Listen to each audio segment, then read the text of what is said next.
When the legislative session begins in a few weeks, a lot of people will be up at the Capitol working behind the scenes. Connor Boyack with the Libertas Institute is one of them. He's here to talk now about the organization's top priorities. Connor, great to have you on the show. Thanks so much for being here. Appreciate being here. Well, let's get right into it. Kind of a different year as we head into this with so much big stuff already getting out of the way. Resolved out of the way. So let's get into... Sort of. Yeah, we'll see how that goes, right? Let's get into some of the top priorities for you guys. One of them being the business tangible personal property tax. First, tell us what that is.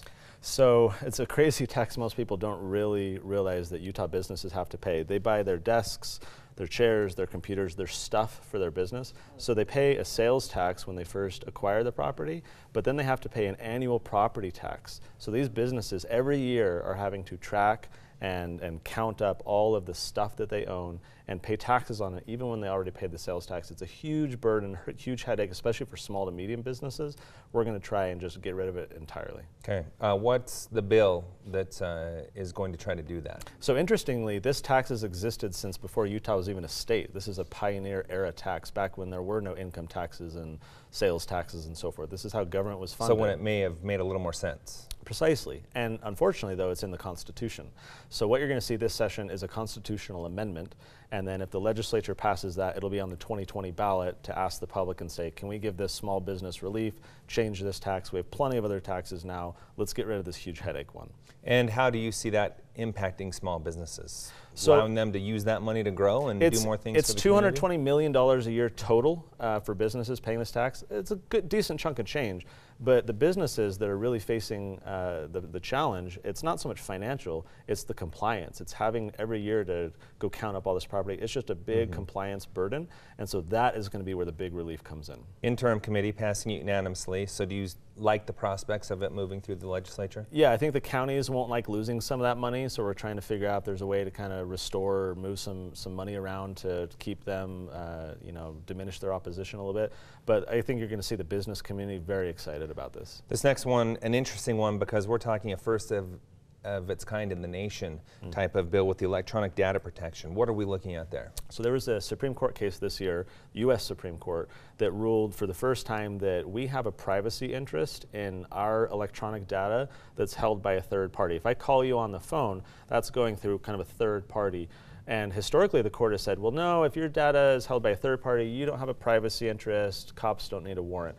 The court has now changed that. So we're piggybacking off of that here in Utah to pass a state law to say, for state and local law enforcement, if they want to get your files off of Dropbox, your Snapchats, business documents, anything that you've assigned to a third party, we're saying, look, it's still your data, you have a privacy interest in it, and you need a warrant. So we're kind of riding the coattails of this court case to say for the first time, like, yes, in the past we've said that on this device, you have to get a warrant to get what's on there. But as soon as you're sending it to somebody and transacting through these third parties, the courts have said you don't have a privacy interest. We're going to correct that and say that you do. Civil asset forfeiture, something you guys take up every single year. So far, a bill is not out, but we are seeing how the Utah Supreme Court ruled on this, and that's something you guys are going off of this year. Yeah, we filed what's called an amicus brief in this case in the Utah Supreme Court dealing with a property owner where the state government was trying to circumvent or break the law in order to take hundreds of thousands of dollars from this guy wrongly.